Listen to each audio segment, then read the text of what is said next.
ஆண்டவரும் இரட்சகருமான இயேசு கிறிஸ்துவின் ஈடு இணையற்ற நாமத்தில் அன்றன்றுள்ளப்பம் வாசகர்களுக்கு எங்கள் அன்பின் வாழ்த்துக்கள். 2024 ஆண்டு டிசம்பர் மாதம் 13ஆம் தேதி வெள்ளிக்கிழமைக்குரிய தின தியானம். இன்றைய தலைப்பு, காத்திருக்கிறவர்கள் பூமியை சுதந்தரிப்பார்கள்.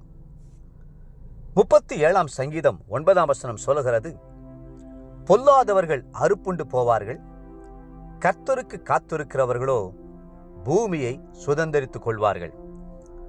நீங்கள் பூமியை சுதந்தரித்துக் கொள்ளும்படியாக அழைக்கப்பட்டவர்கள். வேதம் சொல்லுகிறது, தானியேல் 7:18, உன்னதமானவருடைய பரிசுத்தவான்கள் ராஜரீகத்தை பெற்று என்றென்றைக்கும் உள்ள சதா காலங்களிலும் ராஜ்யத்தை சுதந்தரித்துக் கொள்வார்கள். சவுலுக்கு பின்னால் தாவீது ராஜாவாக அபிஷேகம் பண்ணப்பட்ட போதிலும் ராஜ்ய பாரமோ அவருடைய கையிலே கிடைக்கவில்லை. ராஜாவான சவுல் தாவீதை காடுகளுக்குள்ளும் மலைகளுக்குள்ளும் துரத்தி வேட்டையாடும்படியாக விரட்டிக்கொண்டே இருந்தார். தாவீது ராஜ்யத்தை அடையும்படி எவ்வளவோ காலம் பொறுமையுடன் காத்திருக்க வேண்டியதாயிற்று. காத்திருந்த காலங்கள் வீணான காலங்கள் அல்ல. அந்த காலங்களில் அவர் ஆன்மீக ஜீவியத்திலே மிகவும் பலனடைந்தார். ஒரு நாள் வந்தது, சவுல் மரித்தபோது தாவீது முதலில் யூதாவிலும் பின்பு முழு இஸ்ரவேலுக்கும் ராஜாவாக முடிசூட்டப்பட்டார். எந்தெந்த தேசங்களுக்கு அவர் படையெடுத்து சென்றாரோ அந்த தேசங்களையெல்லாம் வென்று வெற்றி வாகை சூடி அந்த தேசங்களையெல்லாம் சுதந்தரித்துக் கொண்டார். மலை பிரசங்கத்திலே இயேசு கிறிஸ்து சொன்னார், சாந்த குணம் உள்ளவர்கள் பாக்கியவான்கள், அவர்கள் பூமியை சுதந்தரித்துக் கொள்வார்கள். மத்தேயு 5:5. சாந்த குணம் உள்ளவர்கள் யார்? அவசரப்படாமல் பொறுமையோடு காத்திருப்பவர்கள்தான் சாந்த குணம் உள்ளவர்கள். ஒரு முறை நமது தேச பிதாவாகிய காந்தியடிகளிடம் இந்தியாவின் சுதந்திரத்திற்காக சாத்வீகமான முறையையும் சத்தியாகிரகத்தையும் பயன்படுத்துகிறீர்களே, யுத்தமின்றி ரத்தம் சிந்துதலின்றி இந்தியா சுதந்திரம் பெற்றுக்கொள்ள முடியுமா என்று கேட்டார்கள்.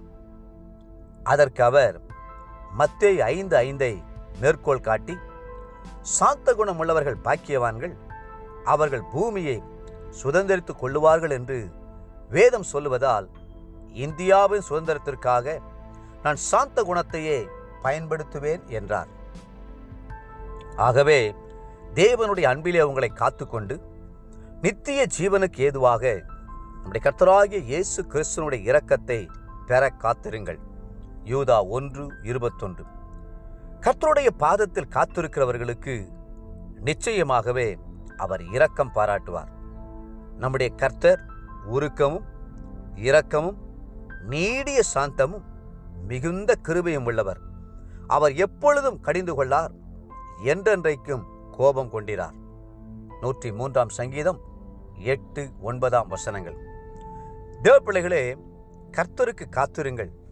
கோபப்படாமல், அவசரப்படாமல், எரிச்சல் அடையாமல் கர்த்தர் மேல் உங்கள் பாரத்தை வைத்து பொறுமையுடன் காத்திருங்கள்.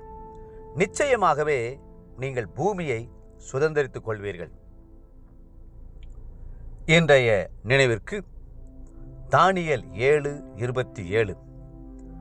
வானத்தின் கீழெங்கும் உள்ள ராஜ்யங்களின் ராஜரீகமும் ஆளுகையும் மகத்துவமும் உன்னதமானவருடைய பரிசுத்தவான்களாகிய ஜனங்களுக்கு கொடுக்கப்படும்.